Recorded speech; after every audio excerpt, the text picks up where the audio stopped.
Let George do it. Death Wears a Gay Sport Jacket. Another adventure of George Valentine. Personal notice. Danger's my stock and trade. If you're crowded into a corner and can't fight your way out, call on me, George Valentine. Write full details.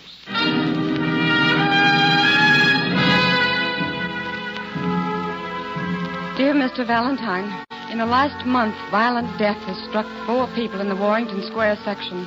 Death in a gay sport jacket. I think I know who the killer is, but I can't be sure, and I'll never have a moment's peace until he's caught. The police don't seem to believe there's any connection between these 4 murders. That's why I'm hiring you. Enclosed, find the key. Find the key to locker 306 in the East Hempstead Railroad Station. The money you find there should pay your fee and expenses. It's yours whether you accept the case or not. I leave that up to your conscience. Mm-hmm. I gather, Brooksy, there's no signature. No, just a generous amount of white space on the bottom, George. And the letter's typewritten. Our correspondent seems to revel in mystery. Well, here's something more specific. You might call it a postscript. Yeah? List of Warrington Square victims. Uh-huh. Well, whoever wrote this, he or she, didn't have to go to that trouble. Jack Pringle on the Morning Bulletin has been repeating that list in bold type every day.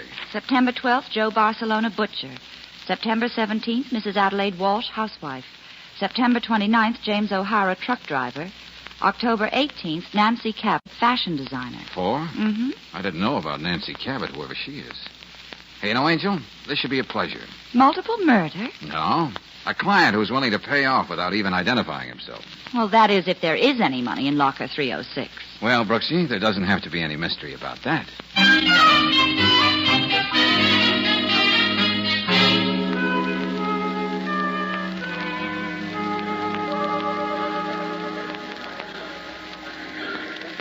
Pacific Limited, leaving on track 14 in 5 minutes. 5 minutes.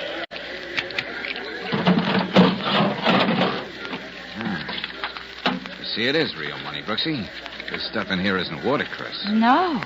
I can recognize the pictures of some of our nicest presidents. How about that? There's $300 here. But how are you going to earn that lucre, George? Or don't you have a conscience? I don't know about a conscience, Angel, but I keep thinking about Nancy Cabot. Why is her name on that list? If anything has happened to her, why haven't we read about it in the papers?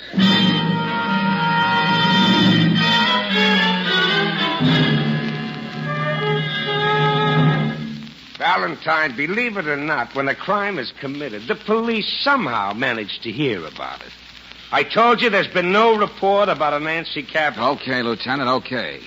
What do you make of this letter? Oh, we've been getting our share of love notes like that, too. Everybody has an idea who the man in the plaid sport jacket is. Why don't you check up on the delivery boy in our neighborhood? He likes plaid shirts. My neighbor has an uncle who isn't right in the head, and so on and so forth. Well, it's not impossible that there is a character like that floating around. It's only possible when you have a mind like Jack Pringle's. Why, even I own a plaid sport jacket. Now we're getting somewhere. Oh, you're cute, Valentine. Well, after all, Lieutenant, people Look, did Miss see... Brooks, here's all I have to say, then I want to forget it. Joe Barcelona, butcher, has a brawl and ends up with a knife in his back. An old woman out walking her cat tells Pringle that she saw a guy in a plaid coat leaving the scene. Could be. Okay, so we're working on the case. And how about Mrs. Walsh? Oh, that was no murder. The woman was up on the roof and decided to end it all. But Pringle digs up a neighborhood character by the name of Mallory, who swears he saw the same fashion plate slinking away from the building. So right away, she was pushed off the roof. And that leaves James O'Hara. Yeah, I know. This time, Pringle came up with a ham actor named Emmett Carey who said the victim was shoved under a truck by the same plaid-coated individual. The medical examiner says O'Hara was plastered and didn't know where he was going. Now, can you blame me if I don't see eye to eye with Pringle? What does he care if he starts a minor crime wave as long as it builds circulation for his lousy loot? Lieutenant, don't mind me. Pringle, how did you get in here? I just walked in. You get steamed up like that, how do you expect to hear doors open? I don't know how you can stand it in here, Valentine, without your ears stopped. Get out of here, Now, hold on, Lieutenant. I'm just doing my job, which is to repeat the same question I asked yesterday. What's being done to track down this sadistic monster in a gay sport coat? Now, look here, you... What's your interest in this case, Valentine? Oh, me? Oh, I'm always interested in the fee. Oh? Who are you working for? Well, even if I knew myself, friend, I wouldn't tell you. Oh, no offense. I just get paid to find out things. Now you found out it's none of your business. You know, sweetheart, one of these days I'm going to have me a girl Friday just like you. You'd be surprised how women go for me. Women take to arsenic, too. But that's no recommendation for poison. Very good, Miss Brooks. Maybe I'm touchy, but it looks as though I'm not wanted. Oh, don't leave on our account, Pringle. We're just going. In case you want to know where, Miss Brooks has to see a lady about a cat.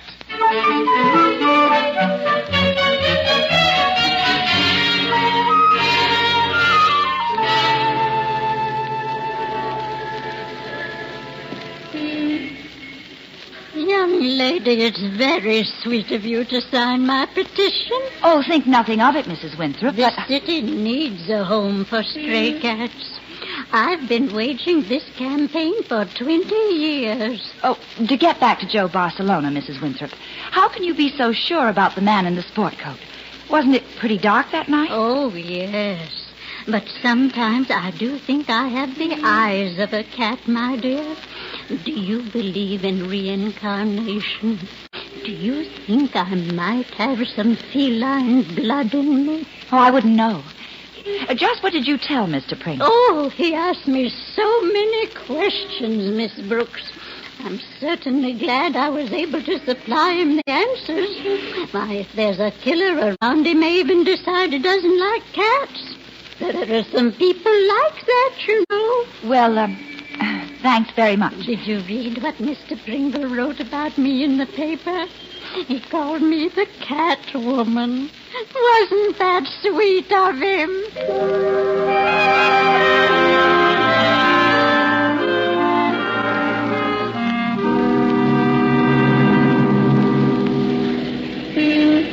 Well, Lieutenant Riley couldn't have said I swore or saw anybody. You mean you're going back on your story, Mr. Mallory? By no means. I'm just not a swearing man. Here, have one of my cards.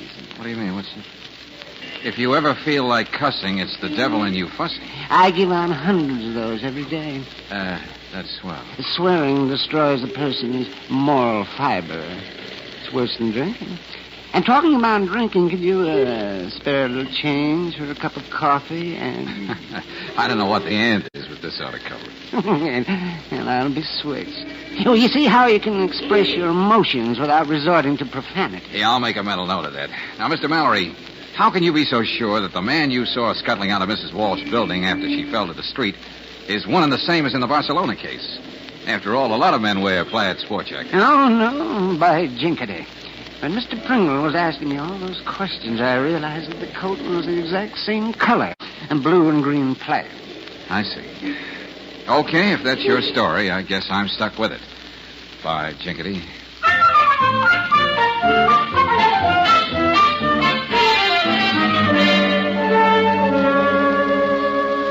No, Mr. Carey, I'm not a newspaper reporter. Oh, very unfortunate, Miss Brooks. I thought you might have some occasion to talk to Mr. Pringle and remind him that when he uses my name in his stories, it's spelled with 2 M's and 2 T's. Emmett Carey. Well, I'm just checking on that man you saw push Mr. O'Hara in front of the truck. Oh, I never said I actually saw this fiend do it.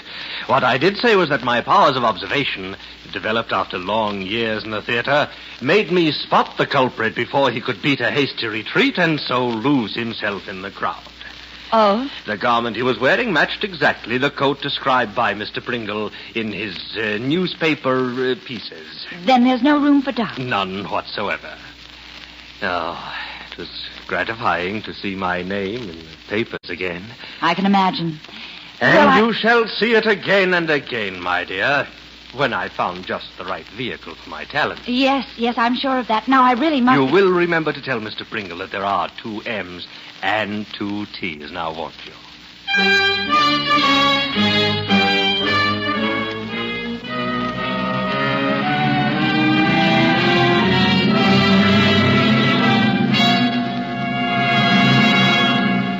You don't know the time I had finding you, Miss Cabot. But I see you did. Is there any reason why you aren't listed in the telephone directory? Yes. Privacy, Mr. Valentine. I'm curious, how did you manage to locate me? Oh, I did a little checking. I happen to know you're a fashion designer. You seem to know a great deal about me. Including the fact that you're on somebody's death list. Oh, come now. Isn't that a bit too melodramatic? I got a letter from somebody who didn't sign his name. Call that melodramatic, too. But it had you listed as the fourth victim of this prowler in a plaid jacket. I'm glad to see that it was a mistake. Can there be any doubt that I'm very much alive? Well, even saying this was a cracked note, you ought to be a little more concerned. Why, your name, Miss Cabot. And you do live in the same neighborhood where our friend is operating. Sorry. Right now I'm more interested in watering these flowers. Mr. Valentine, have you ever tried growing things in a window box? It's really a challenge. Is that all you have to say? Yes. Unless you're an authority on ivy geraniums. You see, I find it difficult to be hysterical about this apparition who's supposed to be haunting Warrington Square. Yeah, you and the police both.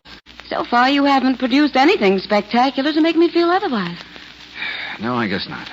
Look, I do appreciate what you're trying to be helpful, Mr. Valentine. I'd like to be helpful, too. Well? Talk to Jack Pringle. What about? Doesn't it seem odd to you that he's the one who always comes up with a witness and a detailed description of the madman?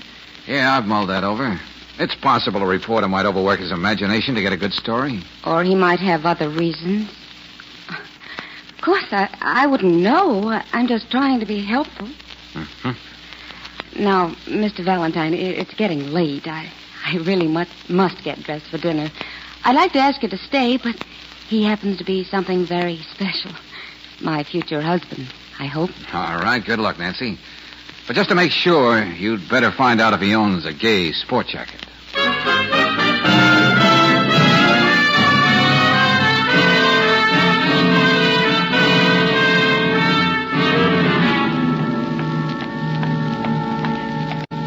What took you so long up there, George? What did she have to say? Nothing particularly new, Angel, except a discourse on growing geraniums in a window box. Come on, let's go.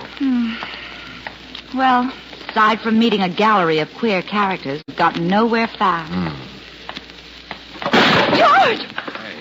Oh, that window box just missed us. Back up against the wall, Brooksy. The lady has more than one of those up there. I'd feel better back in the lobby. I know I'm not going to feel better until I have another talk with Nancy Cabot.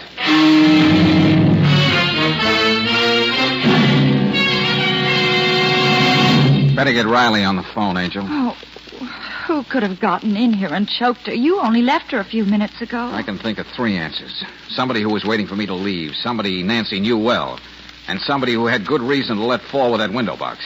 Well, now all we need is a witness to say he saw a man in a gay sport jacket. We'll get busy, Brooksy. Don't impede justice. Call the lieutenant.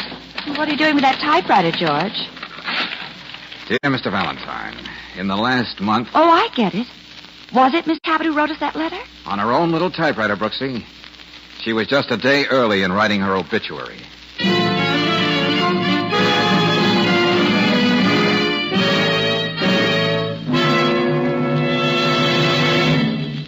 We'll return to tonight's adventure of George Valentine in just a moment.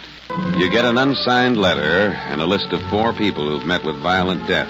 In exchange for good legal tender found in a railroad station locker, you're supposed to come up with the murderer. If you're anything like George Valentine, the deal doesn't faze you.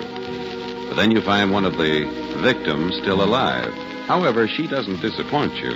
You find the lady nicely throttled in her apartment, which is where you are now with Brooksy and Lieutenant Riley. But Valentine, if Nancy Cabot was afraid for her life, why didn't she sign her name to that letter instead of all this rigmarole? Well, don't you see, Lieutenant? She knew that if I took that job, I'd eventually get around to that 4th name on the list. Then she'd find out how I was doing without tipping her hand. Well, that's an answer, George, but it doesn't make it any simpler. Yeah. Nice having you on my side for a change, Miss Brooks. She was plain scared that this guy in the plaid coat would find out that she got in touch with me. There's nothing complicated about that. Huh? Another thing. All the time I was talking to her, I had the feeling she was trying to tell me something. But what? Oh, despite myself, I'm beginning to believe Pringle's story about the ghost of Warrington Square. Oh, not you, Lieutenant. Well, can you blame me? Valentine leaves the gal's apartment. She's choked to death. A flower box comes down on your head, and then the killer disappears into thin air. If another neighborhood character says he saw a man in a gay sport coat coming out of the house, he'll have to explain why we didn't see him. Now, wait a minute, Pringle. You can't go in there. Never mind, Hennessy. Let him come in. Where's she, Riley? I've got to see her. She's in the next room. But you have no objection if the medical examiner looks at her first? Get out of my way. Wait a minute. What's the matter with you? You crazy? Don't try to stop me. Hey, wait a minute, Lieutenant. You know the girl, don't you, Pringle? No, we're going to be married. What's that? You must have been the someone very special she was going to meet tonight. How do you know, Valentine? What were you doing here? Miss Cabot hired me to find this dapper murderer you've been writing about. You shouldn't have done that. She knew what it meant to me to prove I was right. She should have stayed out of it. Well, it's a tough break, Pringle, but don't blame yourself. You're right, I shouldn't. I should blame you. Now, wait a minute. If you'd done something, he never would have had a chance to kill Nancy. What makes you so sure it was our friend? Don't be naive, Valentine. This man is mad. This was his way of getting back at me. Oh, that's incredible. That's putting it mildly. But from here on in, Pringle, I'll accept your theory as fact and work accordingly. Oh, wait a minute. I know you're desperate, Lieutenant, but don't be rash. What's that supposed to mean? Well, as soon as I find out, I'll let you know.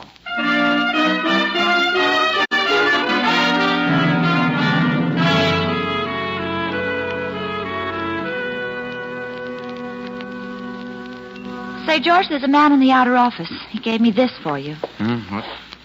Do your bit for all humanity. Join the fight against profanity. Oh. Don't you remember, Angel? I told you about Mr. Mallory. Bring him in. Oh, the characters in this case. This way, Mr. Mallory. Oh, yes, thank you, miss. What brings you here? I saw the picture of that girl who was murdered. You mean Miss Cabot? Yes. Here, Mr. Mallory, sit down. Make yourself at home. Well, come on. What about the lady? Well, perhaps first we could talk about a little contribution to my anti-cussing campaign. Oh. The amount will depend on the information, and so you'd better start talking. Well, it said in the papers that Mr. Pringle and Miss Cabot were so in love with each other and were going to get married. Love, marriage. That's the usual combination, isn't it? Well, a couple of days ago they were together, and they passed me on the street. They were having a terrible fight. Oh? Yes, and you should have heard the words Mr. Pringle used. I was tempted to give him one of my cards. Do you remember what they were quarreling about? She made it plain she was going to marry someone else. Hey, that would change the picture a little, George. Yeah. If it wasn't just a lover's quarrel. Mr. Valentine, about the... Oh, yeah. Hey, You busy, Valentine? No. Come in, Lieutenant. Well, I thought we'd compare notes again, because this case is the darndest... Hey, Lieutenant, what you say? Huh? Here, take one of my cards. Oh, you and those cards are... Well, thank you very much, Mr. Valentine. I drive you crazy. You look tired, Lieutenant. Tired? Oh, I'm walking around dead. Well, here, relax. Take it easy. Look, Valentine, now look, we've had our differences, but I'm at a point now where I'll take suggestions from anybody. You know, that's a very reasonable attitude. Never mind that. Say, do you know anything I don't know? What did you mean in the Cabot apartment about me not being too rash or something like that? Oh, George was just thinking of your blood pressure, Lieutenant. Nah, don't give me that. Come on, now loosen up, Valentine. Come on. Okay. Maybe I can tell you something that'll make you feel a lot better. What's that? You don't have to worry about any more murders in Warrington Square. There won't be any. What makes you say that? How do you know? Well, for one thing... For the love. Okay, Angel, I'll take it. Hello? Who? Oh, yeah, I know all about you. What's that? Well, that's fine, but just keep that to yourself till we have a chance to talk it over. Yeah, I'll be right there. Now, look, what were you going to say? What makes you so sure there's not going to be another murder? I'm afraid that'll have to wait now, Lieutenant. My optimism has suddenly waned.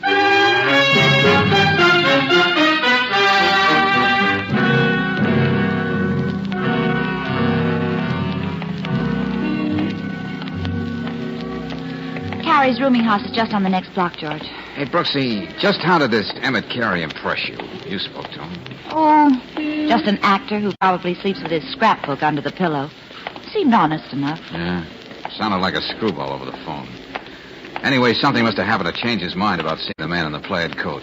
If he told Pringle that, I can imagine how the demon reporter feels.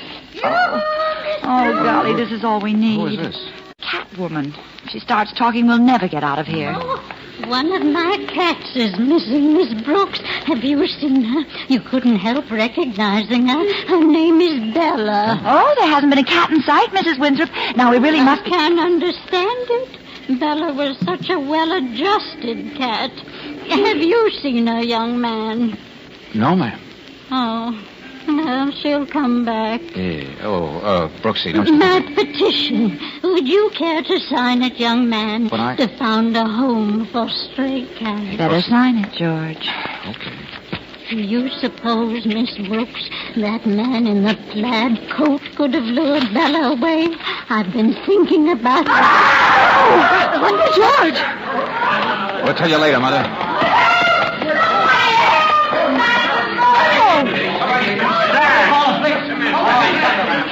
Come on, let me in here. I came out of the house and I nearly stumbled over it. George, it's Emmett Carey. Hey, look, miss. Did you notice anyone else in the street when you came out? Oh, a man was just running around the corner. That's the man in the plaid coat. Brooksy, stay here till the police come. I'll be right back.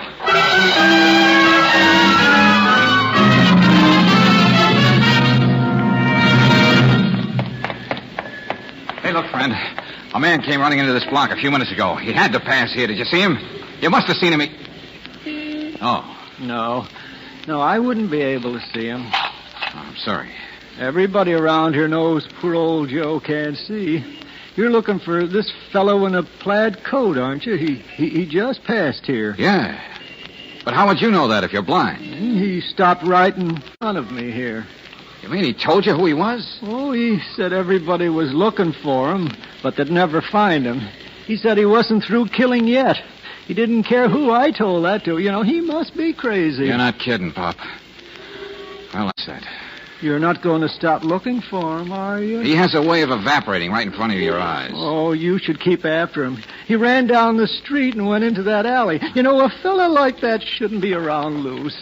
Okay, this is for your trouble. Oh, God bless you. Don't mention it. Whether you know it or not, you may turn out to be the one to clean up this whole mess.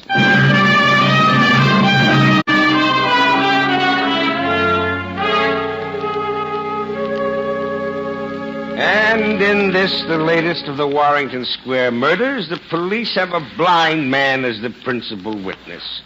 Now maybe a blind man shall lead the police, etc., etc. Well, that's a beautiful story you wrote, Pringle.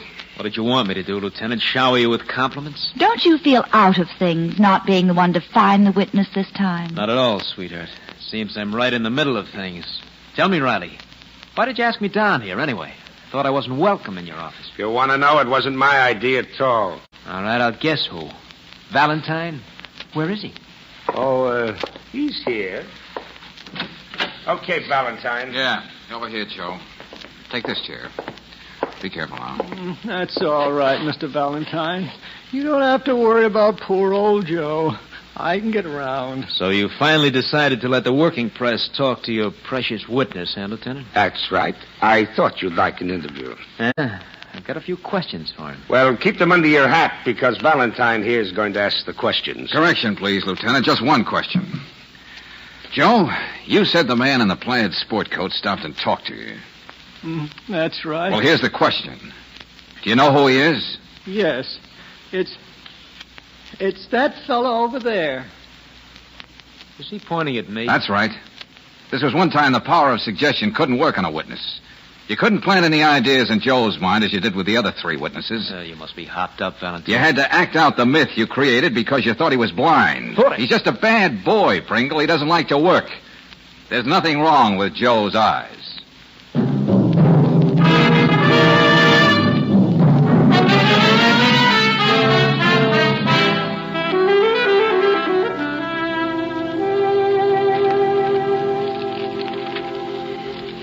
Seems strange to be reading anything about the Warrington Square murders without Jack Pringle's byline on it. Yeah, well, it'll have to carry a city jail dateline, Brooksy. The editor probably didn't think that would look dignified. Well, I hope you're pleased to see yourself in print, darling. Valentine suspected the blind man was a phony when the latter pointed out with such accuracy the path the fleeing killer took. Yeah, only one thing wrong with that story. They don't mention my name enough. Furthermore, That's better. Valentine reasoned that Pringle could have instilled in the three earlier witnesses the conviction that they'd seen a man in the plaid coat when actually no such man existed. Yeah, but Brooksy, they forgot to add that Pringle was lucky to find three people who were so susceptible to suggestion. A catwoman, a man with a crusade, a hammer. Mm-hmm. Pringle tried not to overlook a thing. He knew it would look too suspicious if the trail stopped abruptly after he killed Nancy Cabot. So he went on with Carey to keep alive the myth of the killer in the gay sport jacket. Oh, Angel. I think I'll take Lieutenant Riley's suggestion and give that $300 to the police welfare fund. Oh, that's fine.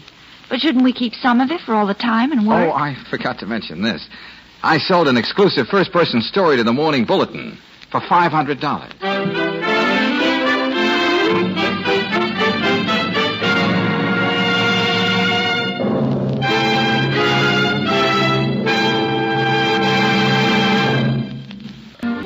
Let George Do It stars Robert Bailey as George with Frances Robinson as Claire.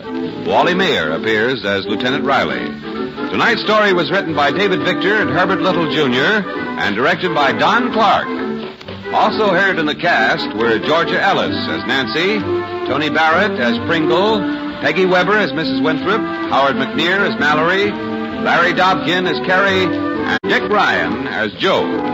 The music is composed and conducted by Eddie Dunstetter, your announcer, John Heaston. Listen again next week, same time, same station, to Let George Do It. This is the Mutual Don Lee Broadcasting System.